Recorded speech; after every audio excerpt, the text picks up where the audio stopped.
आसाराम का सेवादार शिवा आसाराम के राज खोले जा रहा है। पुलिस पूछताछ में शिवा ने बताया है कि आसाराम अक्सर रात को अकेले में महिलाओं से मिला करते थे। शिवा के मुताबिक आसाराम इस कार्यक्रम का नाम ध्यान की कुटिया रखा गया था। शिवा वही शख्स है जिसने पीड़ित लड़की को आसाराम तक ले जाने में मदद की थी। ये दो तस्वीरें हैं आपके सामने जिसमें आप देख सकते हैं, एक तो ध्यान की कुटिया जो नाम दिया गया था, अब आसाराम जेल में है, और दूसरी तस्वीर है जहां पर शिवा को पुलिस हिरासत में देखा जा सकता है।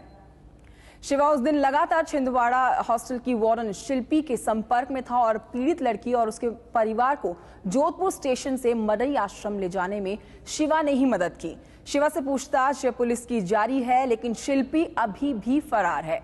शिवा को कोर्ट ने 3 दिन की पुलिस हिरासत में भेज रखा है। कोर्ट में सरकारी वकील ने कल ये सारी बातें जज को बताई थी। शिल्पी के कॉल्स रिकॉर्ड में भी शिवा के कबूलनामे की पुष्टि हो रही है।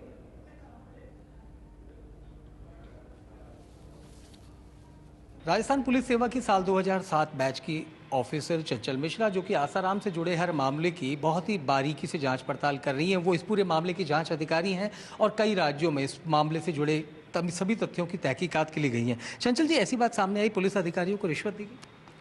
मैंने ऐसा नहीं कहा, I didn't use the word exactly, पर one of my officer was offered something. ये इन्हीं लोगों से जो आसाराम के समर्थक? बिल्कुल जी। और कुछ डराना धमकाने जैसी बातें? My DCP has received a facts about that actually, पर मैं उसके कंटेंट्स नहीं बता सकती, मेरी नॉलेज में इतना नहीं है। मैम, अब शिवा की आप लोगों की क्या रिमांड बढ़ाएगी? बिल्कुल पीसी रिमांड मिला है हमें 3 दिन का शिवा का। जी, तो किस तरीके की अब तक जांच पड़ताल में कुछ ऐसी बातें आई हो सामने जिनके एफआईआर लगभग तायद हो रही है, और अदर जो जानकारियां, जो तथ्य, जो एविडेंसेस हमें मिले हैं, वो that is a part of investigation file, तो so I can't share that with you. Ma'am, Ahmedabad लेके जा रहे हैं आप लोग शिवा को? That is a part of my investigation. जी, लेकिन ऐसी है कि कुछ सीडी के बारे में पुलिस को पक्की जानकारियां मिली है? कुछ उसने सूचनाएं दी, उनको कंफर्म कराया जाएगा, तस्दीक करा के फिर उनको शामिल पत्रावली किया जाएगा। तो वो जो सूचनाएं हैं, उससे लगता है कि बाबा के खिलाफ केस और मजबूत होता है? देखिए, investigation is still going on. हम अभी और एविडेंसेस ले रहे हैं, सारे फैक्ट्स जो भी इस चीज़ से रिलेटेड है वो सारे कलेक्ट किए जाएंगे। अलग अलग स्टेट्स की इन्वेस्टिगेशन है, टाइम लगेगा, अलग अलग जगह ऑफिसर्स भेजे जाएंगे। कुछ एक्यूज एब्सकॉन्डिंग है, उनके लिए टीमें गठित करके भेजी जाएंगी। तो उसके बाद जब इन्वेस्टिगेशन कंप्लीट हो जाएगी, ड्यूरिंग द इन्वेस्टिगेशन जितने भी फैक्ट्स आते हैं, जितने भी एविडेंस हमें मिलते हैं, उसके अकॉर्डिंग चार्ज फाइल किए जाएंगे। मैम, ये बात सही है कि शिल्पी और शरद चंद्र फरार है? बिल्कुल, अभी तक हमने उनको 29 तारीख को पेश होने के लिए सम्मन किया था, लेकिन अभी तक वो उपस्थित नहीं हुए। जी, और कहाँ पुलिस टीमें भेजने की अभी तैयारी है?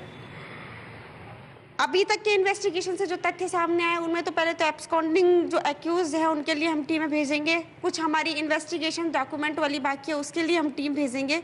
तो इस तरह की कुछ हमारी तैयारी है। अहमदाबाद में जो इनका मुख्य आश्रम है, वहाँ पर भी पुलिस टीमें तफ्तीश के लिए जा रही है? बिल्कुल जाएंगी। हमें कुछ कलेक्ट करना है, तो इन रिलेटेड टू एफआईआर जो भी रिलेवेंट फैक्ट्स और एविडेंस और जो डॉक्यूमेंट्स हमें चाहिए, उसके लिए हम हमारी टीम अहमदाबाद रवाना करेंगे। कब तक लगता है चालान पेश करने की स्थिति में होंगे हम आसाराम के खिलाफ? वो हमारा टाइम है एक्चुअली। तो जब तक हमारी इन्वेस्टिगेशन, जब तक हमें लगेगा कि हमारे पूरे फैक्ट्स और evidences related to the FIR जो भी रेलेवेंट फैक्ट्स कंप्लीट नहीं हो गए, तब तक इन्वेस्टिगेशन गोइंग ऑन है। बाकी जल्दी से जल्दी हम कोशिश करें। के बारे में शिवा ने ऐसा बयान पुलिस के सामने दिया कि महिलाओं से अकेले में मिला। That is a part of our investigation. कोई ऐसी बात जो बेहद चौंकाने वाली हो पुलिस टीम के लिए? एक्चुअली जो तथ्य अक्यूज्ड, जो तथ्य विटनेस, जो तथ्य आरोपी या फिर परिवादी या परिवादिया हमारे सम्मुख प्रकट करता है, वो हमारी इन्वेस्टिगेशन का पार्ट होते हैं और हम उसको आपसे शेयर नहीं कर सकते। कोई ऐसी चीज जो हमसे शेयर कर सकते हो, आपको लगता हो कि इससे? आशाराम जी की बेल रिजेक्ट हो गई है और शिवा को 3 दिन का पीसी रिमांड मिल गया है। जी, और जो भगे हुए हैं उनके लिए टीमें रवाना करने की तैयारी है हमारी। इंडियन एक्सप्रेस में छपी खबर के मुताबिक आसाराम के सेवादार शिवा ने पुलिस पूछताछ में बताया कि आसाराम अक्सर अपनी कुटिया में इलाज के नाम पर लड़कियों से मिलते थे। शिवा से पूछताछ में मिली इस जानकारी को सरकारी वकील ने जोधपुर कोर्ट के सामने रखा है। इंडियन एक्सप्रेस में छपी खबर के मुताबिक सेवादार शिवा से पूछताछ में पता चला है कि आसाराम के छिंदवाड़ा आश्रम की वार्डन शिल्पी शिवा से संपर्क में रहती थी। पीड़ित लड़की को आसाराम के जोधपुर आश्रम तक पहुंचाने में भी शिवा और शिल्पी की भूमिका भी रही है। शिल्पी अभी पुलिस की पकड़ से बाहर है। जोधपुर पुलिस आसाराम के सेवादार शिवा को आज आसाराम के अहमदाबाद आश्रम ले जाएगी। पुलिस को उम्मीद है कि अहमदाबाद के आश्रम से सेवादार शिवा के जरिए कुछ अहम सबूत मिल सकते हैं। जोधपुर की अदालत ने शिवा को 3 दिन के लिए पुलिस रिमांड पर भेजा है। नाबालिग लड़की का यौन शोषण करने के आरोपी आसाराम की ओर से उनकी जमानत याचिका आज राजस्थान हाईकोर्ट में दाखिल हो सकती है। जोधपुर की अदालत ने बुधवार को आसाराम की जमानत याचिका खारिज कर दी थी। आसाराम को 15 सितंबर तक जेल भेजा गया है। कोई निराशाजनक नहीं है, ये तो एक लीगल प्रोसेस है।